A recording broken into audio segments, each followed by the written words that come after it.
the truth is, I'm not just some objective person over here talking about these issues about race in America. I very much am a Black woman in America. How can I do this and not have my skin in the game in some way?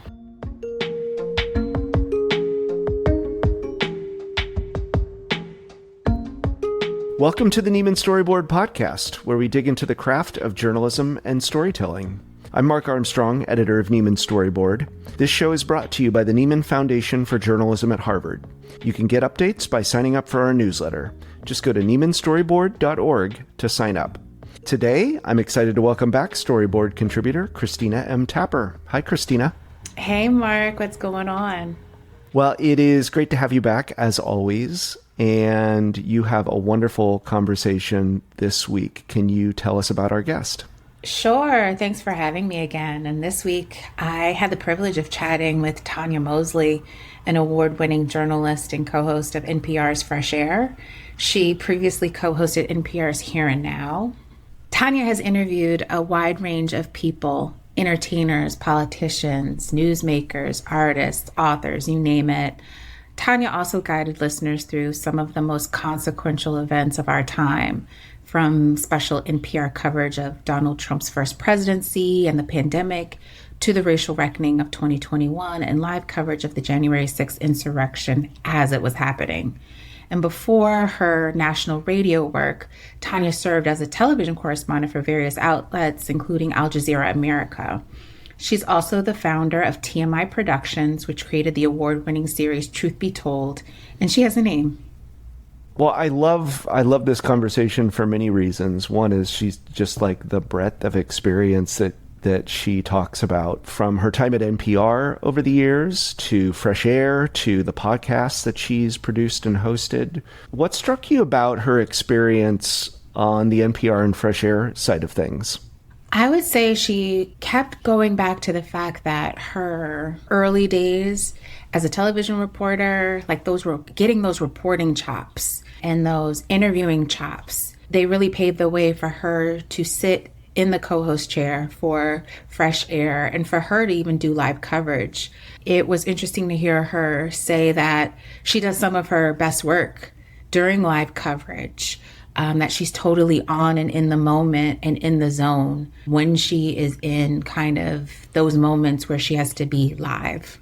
Yes, yeah, definitely. And then, I really appreciated her transparency about what it's like to step into a show like Fresh Air, where you've had Terry Gross for so many years, and kind of figuring out what her own role and her own voice and her own curation about who she was interviewing and how that all came together in the first place. Right. And Tonya talks about how much she enjoys the research part of it before she's sitting down with a guest and just really researching the topics and also the lives of these people. And also what was refreshing to hear was the fact that, even when people may come to Fresh Air for Terry Gross, what they're getting with Tonya is literally a fresh voice and a set of different perspectives and lived experiences and also professional experience. And so I enjoy listening to Fresh Air and the interviews that Tonya does and the ways in which she's able to craft a really good conversation in a Fresh Air way, but with her own special touch. Yeah, I feel like it is super helpful for every journalist to hear her advice on basically how to prepare for an interview and how to guide an interview and, kind of understand where the conversation might go based on their personality and then adjust your approach. It's like the fact that there's like no one size fits all approach Not to at how all. you... Yeah, not at all. And I mean, the demeanor of a guest can shape an interview, as does time, how much time you actually have with the guest. Yeah. Lots of great stuff. So let's get into it. Without further ado, here is Christina's conversation with Tonya Mosley.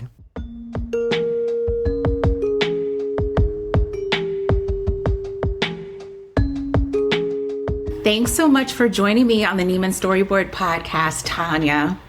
Oh, it's an honor. I'm excited for this conversation. Yes, yes. And Tonya, I must say, you have one of the most calming, distinctive, and powerful voices in all of audio.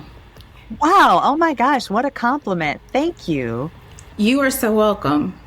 Yeah, I do get this compliment, and I'll tell you, every time I get it, first off, I just take it in, but I'm also really surprised because I think I had a good friend some years ago, Felicia Leatherwood. She's a hairstylist.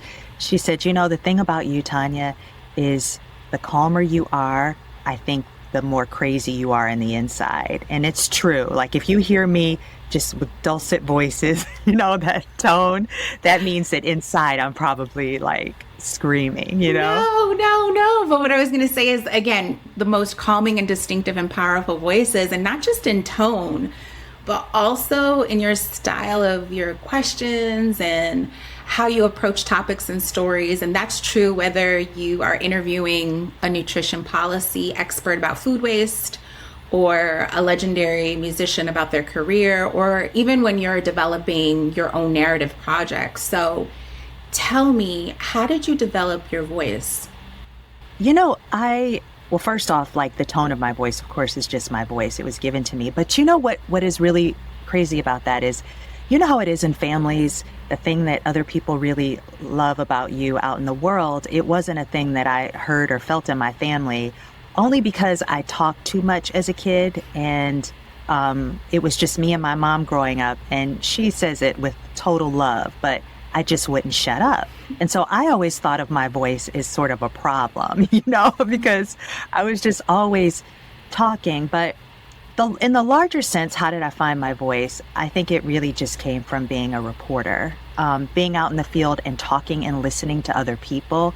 I came to just see through those reps when my voice was important, when I should be quiet and listen, and the power of my voice to be able to articulate the stories of others when it was important for me to step in that role. And then the importance for silence, which is something that I am still to this day working through as I'm interviewing people, because the silence and also the listening is really the power of a real interviewer, a really good one. And so I'm always just trying to evolve that. My brother used to call me motor mouth when I was growing up. So I feel you on that, right? Always yeah, talking. You know. And look at us now. We are we journalists. Found our way. Exactly. Talking a lot. Wait, were you the kid that the teachers would always write on your report cards, she's an excellent student, but she just talks too much, you know? Funny enough, no. I guess I just talk too much at home. Oh, you felt safe at home. I guess so. But yes, I mean, I guess talking too much served us well. Yes, for sure. Okay, so you've been co-hosting Fresh Air for a little over 2 years now. I'd love to know, how did you prepare for the job? Oh, if I'm honest, I would say I'm still working through preparing for the job. But a really wonderful thing happened with Fresh Air. 2 years before I became a full-time co-host, I was a presenter on there. I was a fill-in interviewer. So once a month, I would do interviews with people, and that was a really nice launch pad into the show, because I could step in, I could do an interview with someone, and then I'd go back to my news interviews on the other show that I hosted Here and Now. But that gave me a sense of the type of show it was, what was expected of me. And I also just got to learn from Terry Gross herself. During that 2-year time period, I started to pay attention a little bit more, not just to the interviews as a listener, because I think we all listen and we think we enjoy that, but also as someone who is doing it as well. What were the things that really make her stand out as an interviewer? And it's something that I am still doing, is listening back to her, because she has 50 years worth of interviews on the art of the interview, which I think, quite honestly, it will always be a student in this work, because every single person you interview is different and they're an individual. And so they're coming to the table with different experiences and different ways of communicating. And so everyone, there is not just a template to be prepared. You kind of have to lean in and surrender to the person that you're talking to. I find that so interesting, particularly because there's no formula, right? And definitely not for a show of this magnitude with this history, right? And so in a previous interview, I recall you mentioning that there are some listeners who have had difficulty adjusting to having a regular co-host on Fresh Air. And you were pretty transparent about that. How do you manage feedback from listeners who are used to longtime host Terry Gross, as you are, as you just mentioned, you said you're still kind of finding your way, and yet you still are delivering dynamic interviews? One of the things that I think might have helped me with this is, number one, I came on the show as an older person, in middle age. So you kind of get thick skin over time. But it is a challenge when there's someone who is just so highly regarded like Terry Gross, and you're sharing a platform with her, someone who has had the sole platform for her entire career. And there's also kind of an expectation. It's a brand. You listen to Fresh Air because you want to hear Terry in conversation with people. But I think that one of the things that helped me is I'd been in public media for a few years, and I had sort of gained somewhat of I'd become a familiar voice to many listeners. And also I understood the culture of public media and public media listeners more broadly. They are some of the most dedicated listeners, but they don't really like change. I mean, and this is not just me. This is like a fact. Because I'll give you an example. There's a very popular show, Car Talk, that was on for like 30 plus years.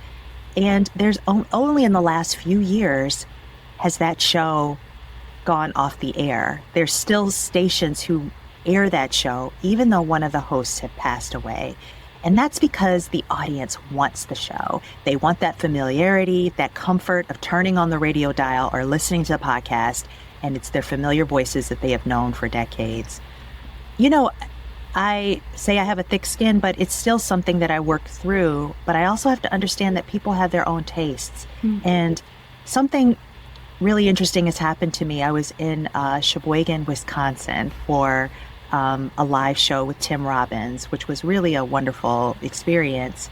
And before the show started, we had listeners come and take pictures with myself and with Tim Robbins. And I love doing those types of events because this was one of the first times I met with listeners who were just wanting to talk to me about my work. It's expected that previously I would get folks who were saying to me, whoa, you have big shoes to fill with Terry Gross, or, oh, how is that to take on this big role? But I think audience members are starting to become more comfortable with me. And one of the more gratifying things, I'll say just to wrap up, but the most gratifying thing is a lot of those listeners told me they're learning new things through the types of questions I ask and my point of view.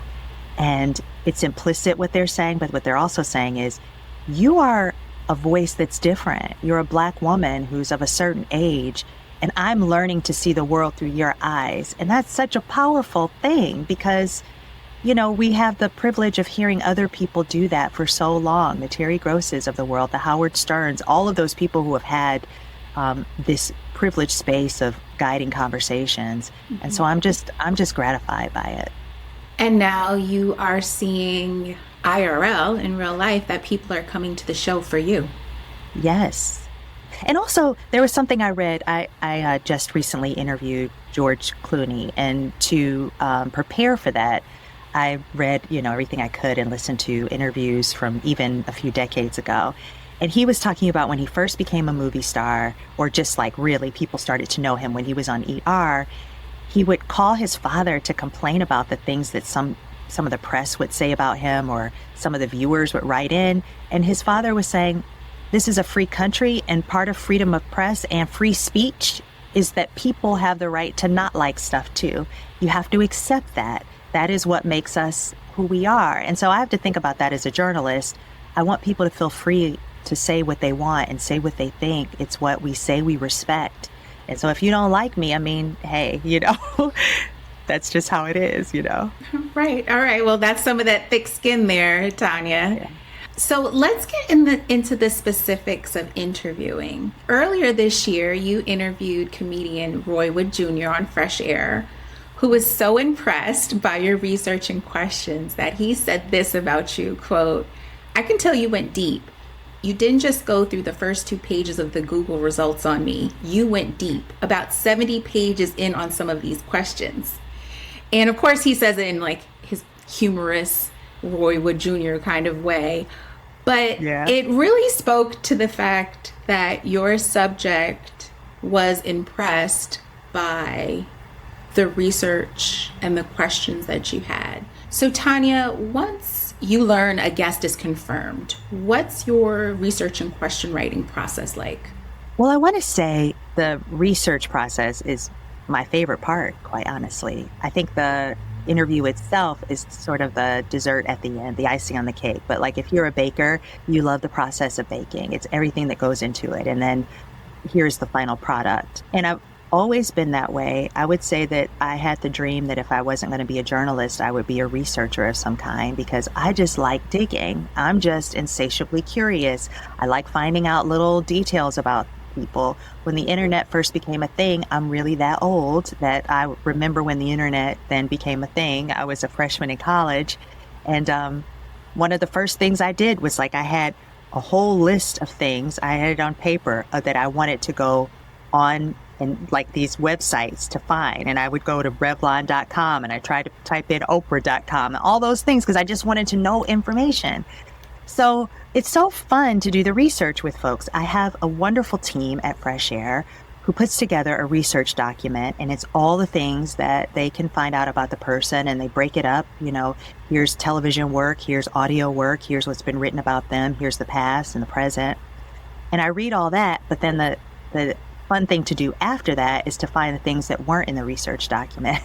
And that's helpful though, because the research document allows me to do that. And so then I go digging myself, and that's fun, where I can find maybe little bits of something that someone said. Or one of the things is that, you know, I love going to, like in the case of Roy Wood Jr. or many people I talk to, oftentimes we don't go to those, like, to Black media, you know? Like, there's a lot written about Roy that gets, like, closer to another type of truth that I know really intimately, that maybe in mainstream media pieces they never get to, but they get to in other ones. And those are really valuable to me because that's also the stuff I want to know. And why can't the greater public know it? Like, I want to go into those things. I think that's part of what the people were saying in Sheboygan when they say, like, oh, you're giving me a lens into something I hadn't thought of before. Well, yes, because you're hearing it from a Black woman talking to a Black man, and you're learning a greater insight that maybe you would not have gotten, not because the person who was interviewing them omitted something. They just, you know, it's just not a frame of reference they might know. So that's my process. And and I read the book. If it's an author, I read the book from cover to cover, because one of my nightmares, like true nightmares, is to be talking to someone and I haven't read their book, and so I don't know what I don't know. I hate that. But yeah, that's pretty much my process. It's so true about digging deeper, and also as a Black woman, reading the Black press and kind of scouring those publications, digital platforms, podcasts, etc., and finding those little nuggets that you can actually connect with your subject on. And that also allows for an interview to open up even bigger. Yes, it does. And there's some surprises there. It also is a form of respect, I feel like. Absolutely. A person comes and sits down with you for an hour or an hour and a half, and especially if they're a busy person, you know, they're an investigative reporter or an artist or anyone, you know, they're stopping what they're doing to be able to talk with you. And so I want to give them that by knowing their work.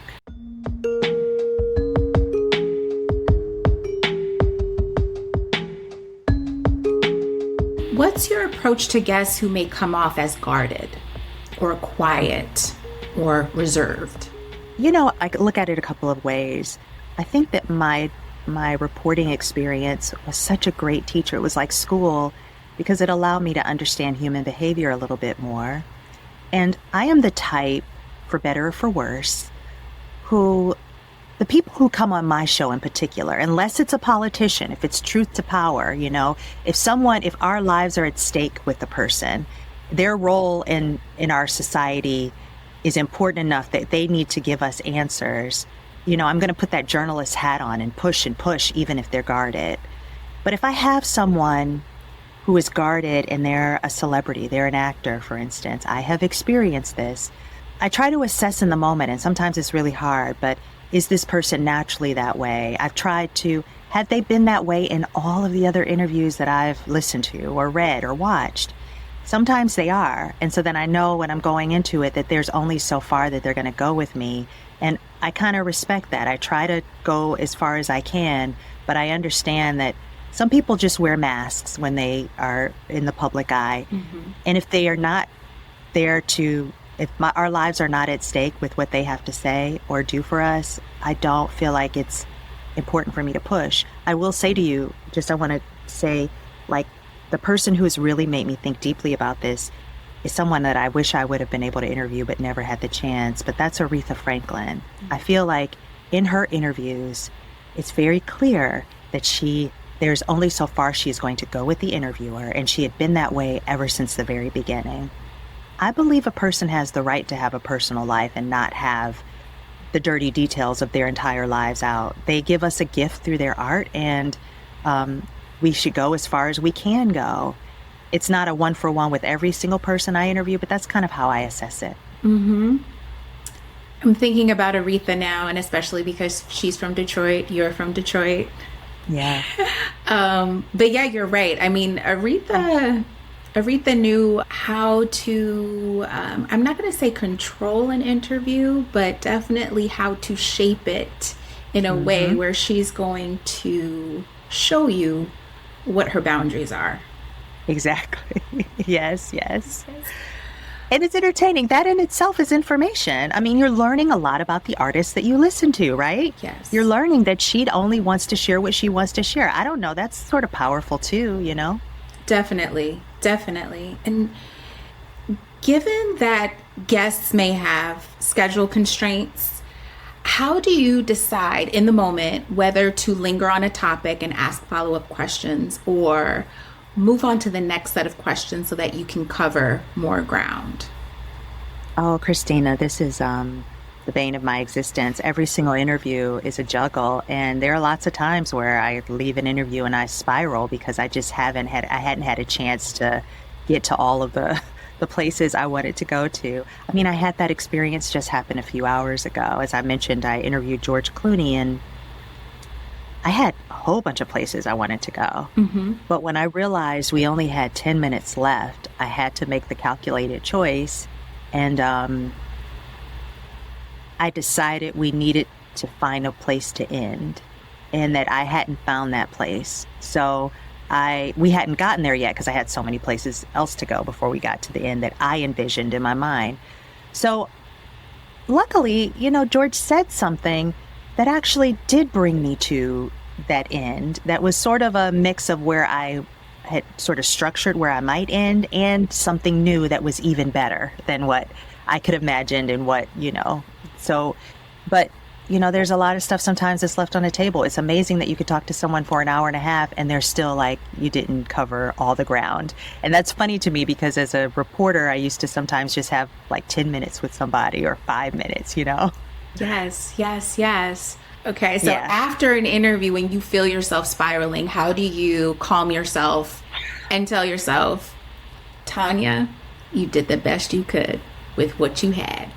It just is poured into the next interview. So I don't really have that much time to spiral because like right after this, I'm going to go prep for an interview that I have on Monday. But all of that energy just goes into trying to make the next one better, to understand the person I'm about to interview so that I can gain the greatest insights.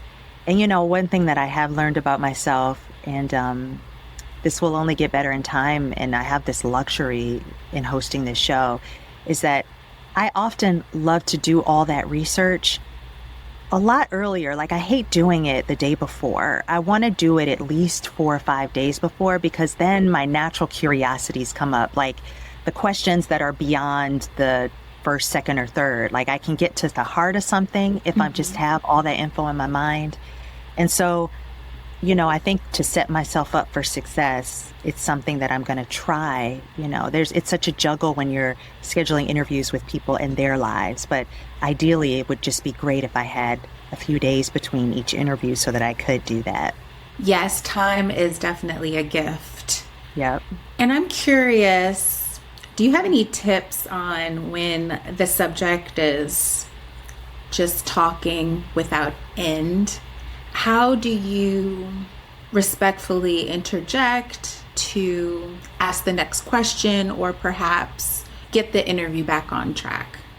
This is also one that's super hard for me, Christina, because I actually do. I get feedback that sometimes I let people go on too long. That's something that I have heard. And, I think that Terry actually, for some reason, there's something in the way that she communicates that it feels like it's just great banter back and forth where she can interject, she can jump in, but one thing that I found with her is she can interject and bring the person back or get you back to that answer that you want to hear that is really rich and deep. It's it's a puzzle. Sometimes you just have to break in. And I do set people up early on and before I start an interview, because our interviews are taped. I will say there may be times I have a lot I want to say to you. So, I want to talk to you about. So I may interrupt you if I feel like we're going too long. And sometimes people do, sometimes that doesn't matter. It's just the way that they talk. But yeah, that's a really good one. How do you do it? Well, first off, I want to say thank you for being transparent with, kind of the challenges of this. And so for when a guest is talking without end, there is kind of a gentle jump in. I think also I don't have a poker face, so my facial expressions might also kind of give off a little bit of let's try to move this along. But I think it's a really good tip that you just to preface the interview and just mention, hey, just to respect both of our time and, there's a lot to get through and that this is going to be an exciting conversation. I might interject so that we can cover as much ground as possible. So, Tonya, that might be a tip I'm going to put in my back pocket. I also will add, it's sometimes with, I love talking to people in person, but a lot of my interviews are just over audio. And so that kind of makes it harder. But when you can see someone face to face, oftentimes you can give that signal, like you said, with your face, with your eyes, or your sort of demeanor, Right. I also really do study the way people talk. That is something that in my research, I'm really listening for. Does a person talk fast, and are they good at it? Because if you're listening to someone and they're talking fast, and then that you won't be able to cut them off, when you're editing on the other side of it after the interview, or do they make dramatic pauses, or do they go on, or are they really short and succinct? And that helps me so that I understand during my conversation how it actually might be. More insights into your research. Before we switch gears, because I want to talk about how you approach live coverage, but before we get there, do you have any rituals before you record an interview? I've had a few rituals that I've had for spans of time and then I abandon. And one of the rituals I'm doing in this moment is giving me enough time of just pure silence. I should have pure silence, and I'm not looking at anything and I'm not listening to anything. And that has been very helpful to help me quiet my mind and prepare for the conversation. Some of my comfort things are very superficial, but I like to have on a nice outfit. I have my coffee that I drink, my favorite coffee out of my favorite mug. And those things just make me feel put together and prepared. Because I think the more confident I feel, the more I can let myself go and just listen and be there with the person. I don't have to be worried about stuff. You know what I mean? Myself, Exactly. Because when you look good, you feel good, and you're not worried about is this, if you're being recorded, is this shirt too dramatic Exactly. or why did I wear this itchy sweater today? Now your mind is on that instead of, asking the key follow-up question. You mentioned silence, and it reminded me to ask you, what's your relationship with silence in an interview? Do you lean into it? Is there ever an experience in which you feel the need to fill it when you are interviewing? This depends on the context. So if I'm doing live radio, I'm wanting to fill that silence because that's not a good experience for the radio. And people always think, is something wrong? Something happened to my radio, whatever. So you don't want to have too much dead silence there. So I have learned through just doing it that how to fill that silence, how to in some way get there. People also, it's hard sometimes. This is something that I struggle with because I do like to sit in feelings and I like to allow people to process their feelings. Sometimes if a conversation gets emotional, some people don't like that. And some people, I've heard it's actually a radio rule that you don't let someone really get deep into crying because it's very hard for people to hear tears and to hear people crying. You can see it and watch it and hear it, but something about just listening to it, But I like to sit in those places because that's when it's at the most human. You're getting to the core of whatever the thing is. And as long as the person feels okay with being vulnerable, if afterwards they say, I'm sorry, I didn't want to do that, or don't air that, I feel good going into that. But let me just really answer your question more pointedly. When I first became a reporter, I was really in my early 20s. I had a veteran tell me, when I go out to report, to get very comfortable in silence, because that allows your subject to reflect. And sometimes, this is like a reporter's trick, they will give and divulge more information because they realize, oh, maybe I didn't deliver on what you just asked me. So they will go deeper. And so there had been times when I was a young reporter, or just a reporter period, where I'm okay with just sitting there and we're both just sitting there quiet for a minute. It feels really odd. It feels, counterintuitive, but I've never had a moment where that didn't benefit. But it doesn't work on live radio.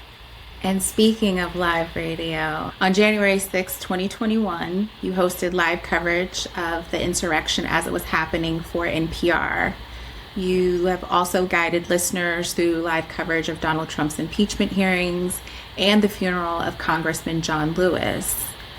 Tonya, what's your approach to live coverage? Well, I had the benefit of being a local TV reporter for many years, and part of that job was to be live. My very first experience as a reporter, we had a breaking news story and I had to go live. And something was embedded in me in that moment where I don't know why it is, but I can handle pressure going live. I like it and I do my best work. In fact, I used to have photographers say, it's so odd when we're taping, like if I'm doing a stand-up or something, we're taping a stand-up, you have to do 5-10 takes, you keep messing up. But then when we're live, it's on. And I think there's just something subconsciously in my mind that is this is one shot. There is no room for it. And in the case of January 6th, although in the moment we didn't know what this was going to signify, we knew it was a big deal. And John Lewis's funeral, this is a big deal. And the audience, I will say, I'm going to say something to you, but I will say this has not always been the case. But I think with age and experience, I realize I have to get out of my own way, because this is not about me. This is about the listeners getting what they need to know about John Lewis's funeral. They are here to hear about this man who was a civil rights leader and remember him. And I am just the vessel by which to get that information across. It is not about my performance. My performance is only in that it is clear and the message is clear. So that's really helpful to me. And that's why I guess all those rituals are helpful, because it allows me to get out of my own way in those instances. when you talk about getting out of your own way outside of live coverage, I'm also thinking about the fact that in some of your reporting and definitely in your interviews, the listener can learn more about you, Tonya the person. So in your journalism and your storytelling, how do you determine how much of yourself you're going to inject into a story or an interview? Yeah, it hasn't always been that way. I would say me talking about myself has only really been in the last 6 or 7 years or so with my podcast, Truth Be Told, and then my podcast, She Has a Name. And in hosting, I've just learned that there's an art form to giving just enough of yourself to help the conversation, because it's a kind of a stilted conversation sometimes if you don't feel like you're listening to two human beings talk. But there's a real balance there of just enough information to actually get more information out of the guest, not to like just sit in my own story somehow. But the turn for me was I had an opportunity when I worked for KQED in San Francisco to host Truth Be Told and to turn it into a podcast that would cover issues around race and being a person of color in this country and everything like that. But the way that I did it was completely up to me. And so there were 2 producers there that I worked with, and we were conceptualizing it and everything, and we had a whole frame, and I knew all the things, and they just kept saying to me, "But where are you here?" And my journalistic inclination was, I'm just the vessel. I'm not here at all. But they really pushed me. So that first season was my first time really sharing details about myself to that degree. And it felt very uncomfortable, but the dividends, the response made me realize that it was very important for one very specific reason. Black women in particular, we haven't really been included. I mean, I could say Black people in general, but like particularly for me as a Black woman, it is very dangerous to be in a country where you can't see yourself interpreted. Like, you need to be interpreted. And one of the ways you are interpreted is by seeing yourself reflected. And in that particular series, you needed to see elements of me to understand the bigger picture, because the truth is, I'm not just some objective person over here talking about these issues about race in America. I very much am a Black woman in America. How can I do this and not have my skin in the game in some way? And the response I got from the audience, particularly Black women, were so overwhelming. This thing that I'm telling to you, it was really the thing I learned only after the fact by the response. Mm. And so when I find it necessary to further the story, that's when I interject myself. And Tonya, I have to say that because you are sharing your own stories in a podcast like Truth Be Told and in the docuseries She Has a Name, you are also giving other Black women in the industry permission to do the same, and that's really important. Oh, thank you for sharing that. Thank you. Your audio docuseries that you created under your production company, which also houses Truth Be Told, the audio docuseries you created, She Has a Name, where you focus on a deeply personal story about your sister Anita, was it was a beautiful story, but also a great blend of memoir and storytelling, and definitely more than a true crime podcast. Thank you for that, and thank you for listening. Yes. I don't want to sit here and explain it, because I really want the listeners to hear from you. I would love for you to tell us about Anita and how She Has a Name was conceived. So Anita was my sister, and we have the same father. She was born almost 20 years before me, and I did not find out about her until I was an adult. My mother and my father, they weren't together, really. They dated, and that's how I was conceived, but they weren't really a couple. And so I went through my life knowing I had a father, but not really knowing him. And when I became reunited with my family on my father's side, that's when I was told I have a sister. And That was just like 2000, early 2000s. And I found it out from her son Antonio, which we're closer in age. And what he told me was that not only did I have a sister, but that she had disappeared more than a decade before he had found me. And so it was just like a 1-2 punch there. And so from the mid 2000s all the way until 2020, me and my nephew Antonio, we just developed this auntie-nephew relationship, but really like cousins since we were about the same age, if I'm serious. And so 2020 was when we finally received information about what might have happened to Anita. My nephew was part of this program with Detroit Police where he gave his DNA. In exchange for they would test the DNA up against anonymous persons that they had at a gravesite for people who they couldn't identify. And so through that, they were able to match. He was the first match. And Anita had been buried in that gravesite like within days after she disappeared because she had been murdered. And so from that point on, it became a huge story in Detroit. And news organizations wanted to cover it and talk to Antonio, and he would call me and ask me how to handle all of those interviews. And then one day he just said to me, it would just be really great if you told the story. And at that moment, I was actually ready to tell the story. I felt like maybe it's time to tell the story. And so that's how we began producing She Has a Name, which really goes back in time to try to figure out what happened to her, but also to understand what happened to us as a family, Now you have immense experience in interviewing people. But how did you prepare to interview family members, especially family whom you did not have long established relationships with for this podcast? Yeah, I really, I know I keep saying to you, I just give credit to all the years that I was a reporter, but honestly, those years, those reps, I was a crime and courts reporter for so long. So it was just part of the work that I would build relationships with families who were victims, their loved one had been killed or they had experienced some sort of violence. And I would tell their stories and cover, trials and different things like that. And it was that type of experience that really allowed me to feel brave enough to do it.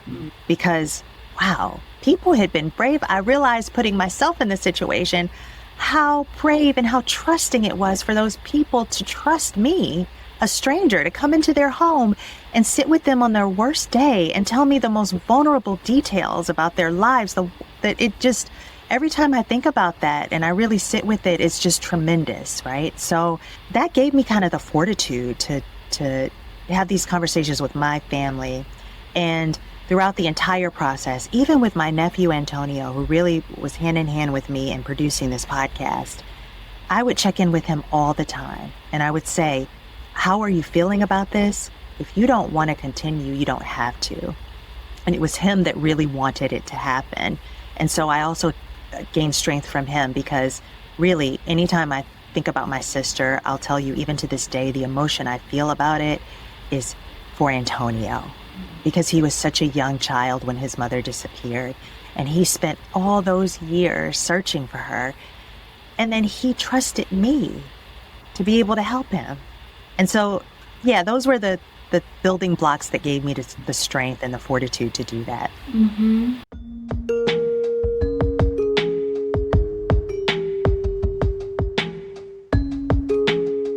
And you talk about your nephew Antonio in the podcast. There's an episode in which you and Antonio have a therapy session with Dr. Robin L. Smith to help process the loss of Anita and the impact on you both. How did you and your team decide to include a therapy session as a part of this series? And what was your thinking around how much to let the public in on your family's healing? Mm-hmm. Therapy was something we discussed very early on. I had some amazing producers who worked with me, Nicole Hill and Marie Mendoza, Kristen Fraser. We wanted a therapy aspect in every episode of the show. That was our initial thought. And we contacted several therapists throughout the country, had interviews with them to see if they could be in partnership with us. Perhaps we would do something like that. But then that became too unwieldy because there was so much story there to tell. Mm-hmm. And so I contacted Robin L. Smith because she had written this wonderful book with Courtney B. Vance, and it was about Black men in therapy, and it was about Black men confronting the pain that they experience and living with it in silence. And after that, I interviewed her for that. And during that interview, I realized, wow, she really does have the manner and the wisdom to possibly be a part of this series somehow. And so I contacted her, and she said she would love to be a part of it. And she's the one that suggested perhaps if Antonio is open to it, I would meet with the both of you with us not recording, or if we wanted to record it and you all were open for that and that's what you wanted to do. And so I asked Antonio about it. How would you feel about it? Should it be recorded? Should it be not? We decided to record it, but I'll tell you, we recorded it saying we don't have to use it if we don't feel like, if it goes if none of the parties feel comfortable after this is over with it, or we went too far in a way, we won't have it part of the podcast. But in the end, we felt like it was really valuable to have. And also in the podcast, listeners learned the gruesome details of Anita's death. What went into the decisions about what details to include and what to keep out? And overall, what considerations were made throughout the podcast, given the sensitivities and how deeply personal this story is for you and your family? Well, as I mentioned, the producers were amazing. And Kristen Fraser in particular, she was our research producer. She's an amazing journalist. And she had done all these FOIA requests and been talking with police to try to get documents for us to help round out the story and also confirm any details. And she finally was able to get the fire report. Just to let those listening to this know, Anita was found in a home that had been set on fire, but she had been killed prior to the home being set on fire. And we learned some details in that fire report about the way she was murdered and also that she was pregnant. And Kristen found that out, and she waited 2 weeks before she told me and Antonio. And part of that was because she knew that we were in the thick of producing some of the other episodes, and I was hosting Fresh Air. I just had a lot on my plate at the time, and she wanted us to be able to sit us down and be able to share this, and we'd be able to receive it and not feel overwhelmed.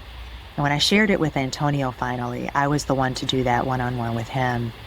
He said, I want everybody to know. They need to know what was done to my mother. And that was all the permission that I had to show those details. And I will say the details were also really important, not from a voyeuristic sense, but it allowed us to understand some of the lapses in the police investigation.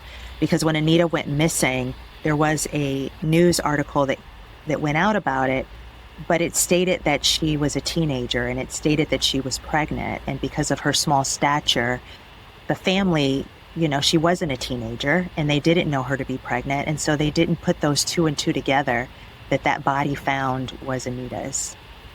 Thank you for sharing the backstory of how the decisions were made around this, especially given the topic, but also that this is a family story, and this was also about healing. So Tonya, thank you for that. Yeah. The podcast also includes Antonio's daughter, also named Anita, reading your sister's journal, and you reading a letter that you wrote to your sister. I want to zoom out a bit to ask you, how did you organize and structure the series where every episode was different in some way, but also in harmony with the story as a whole? And also especially because just moments ago you mentioned that you kind of had flexibility with the Dr. Robin L. Smith therapy episode, where you could use what was recorded or not, just kind of that flexibility, but also structuring the show in such a way where every episode feels and sounds distinct, but also in harmony as a whole.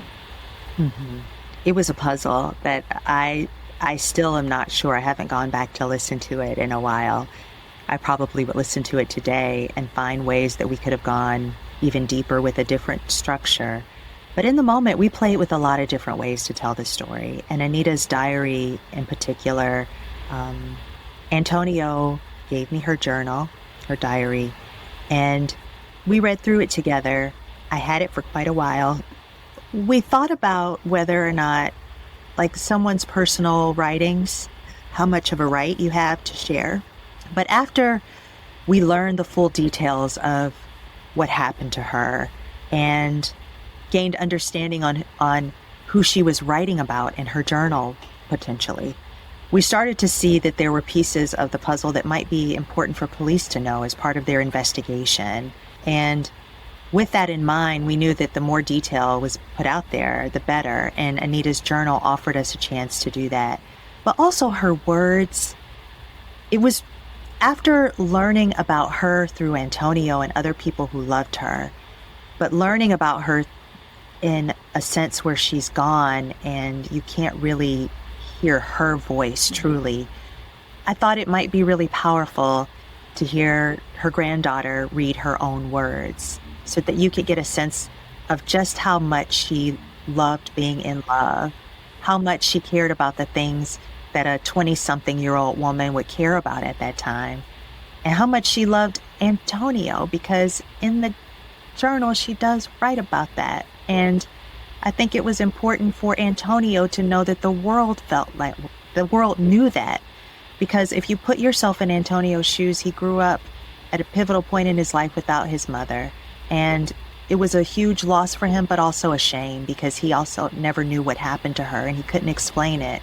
And so, for him, if you put yourself in the shoes of a son or a daughter, to let the world know just how cool your mom was and that she loved you through her words that she wrote in the journal, I think it was really healing for him.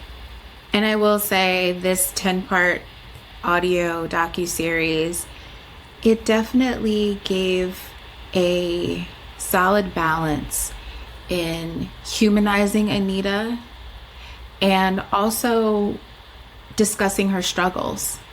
Mm-hmm. And, oftentimes in these stories, there can be an imbalance, but the humanity that was shown in her throughout the podcast was definitely a pivotal force in this. And so is there any updates at all in the case involving who murdered your sister?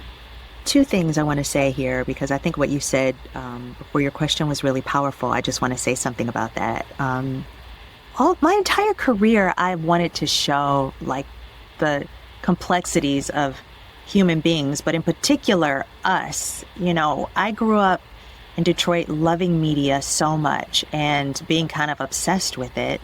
But one of the things that I felt really critical about was that what I was seeing on television was just such a small part of my daily reality and the complexities of the people around me, that especially when it comes to people of color, they're so one-dimensional in our, depictions of them in movies and shows, but also in journalism. And I wanted to show that Anita was a human being, but Anita has a right to be a human being. She was like all of us. She had her struggles, and you needed to know what brought her to those struggles, because maybe you have more empathy. I just wanted to build throughout my entire career a sense of empathy for all people through a shared understanding that we're complex. We're not all good and we're not all bad. So I want to say that. And so it felt really gratifying to be able to do that in a story about my family, and that this platform of a podcast where you actually have the time to do it. There are no updates on Anita's murder, but there are people who heard the podcast who had information they wanted to share with police. And that was very gratifying and encouraging. And, the crazy thing about this thing we call life and, is that sometimes mysteries do unfold, but they may not unfold in the time period that we want or expect. But I do expect there will become a time when we will know the truth. And in some kind of way, the person who did it will will pay for what they did. Detroit has a huge presence in the podcast, as it's your hometown and Anita's. Thinking about your career, how has Detroit shaped you as a journalist and a storyteller? Oh, in every way. Detroit is my hometown and I love it. I know Detroiters, if you know any Detroiters, I think Detroiters always rep so hard for where they're from. Y'all definitely do.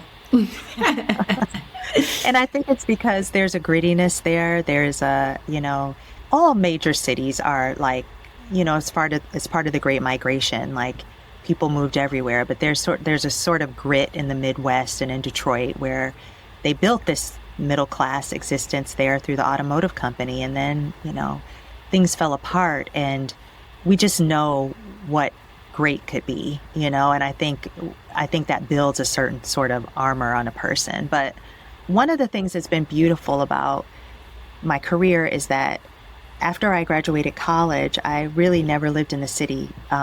Again, I moved to lots of different places and have lived now longer away from Detroit than when I lived in it. It's just crazy. I'm old now. But I needed that experience to understand just how connected and just how we all are the same. Like, I think if you live in a place like Detroit, the world will make you think that somehow it's like a moral failing or a flaw, that poverty exists, that, drug addiction exists, that all of these ills in society, that crime and violence, it's somehow inherent. I was raised by really Black people who had a lot of pride in themselves. And so they taught me that these things weren't true about us, but these elements were part of larger social ills that I would later come to understand. But I've been able to understand it through my work, through all of the places that I've lived. There's so many commonalities between all of us, and this is a human experience that we're all experiencing. And so being away has allowed me also to feel like a deep sense of gratitude for Detroit, and also like I just support and love everyone there. Mm-hmm. Lastly, here on the Neiman Storyboard podcast, we talk about journalism as a craft, and we talk about the craft of journalism. She Has a Name shows how journalism can be a transformative care practice. How can journalists practice the care of journalism more in this current moment? Ooh, that's a really big question. I think journalists can do that by practicing journalism, because here's the thing, just like, the military, they have their drills and they're just, they're practicing for the big thing, which is the war. They hope they never have to go to war, but like the practice is to get you there. I'm not saying all the journalism we've done is practice for this moment, but it really is like, what is the power of the Fourth Estate when it's purely tested? And it's been tested many times in our country, but like, this is the latest test. And the latest test on whether we will survive, not only as a profession, but as a democracy, is kind of squarely at our feet. It's kind of overwhelming, but it's not overwhelming if you think of yourself as a soldier that is now prepared to do the fight and do your part. And so that's kind of how I'm looking at it right now. And whatever role you are within journalism, like, you just doing it, you doing the thing, you know what I mean? Mm-hmm. Like, really giving it your all, because the stakes are high and it is very important. Mm-hmm. Thank you for that, Tonya. And before we end today, obviously listeners can find you on NPR's Fresh Air, but what you got cooking with TMI Productions? What's in the pipeline, if you can share anything? Well, I actually will share that we'll be coming back, truth be told. But it's going to be in a new form, in sort of a multi-dimensional way. I'll just leave it at that. There'll be more that you'll hear about that. And I'm also been thinking very much so about how I can use my platform for other voices. And so that's something that I've really been thinking about, because there are so many dynamic young people out there who I'm at this point in my career where I have just a tiny bit of a name and a sphere of influence. And if I can use that as a way for people to be able to hone their craft and like put out amazing things that tell stories that I will never be able to see, but they see and they know because they're living it. I want to do that. So I've just been thinking a lot about how to do that. Tonya, thank you so much for joining me on today's podcast. I really appreciate you. It's been such a pleasure. And now we'll get off here and you'll tell me all about you and what you have going on, because I want to know. Absolutely. Okay. Thank you. Thank you, Tonya.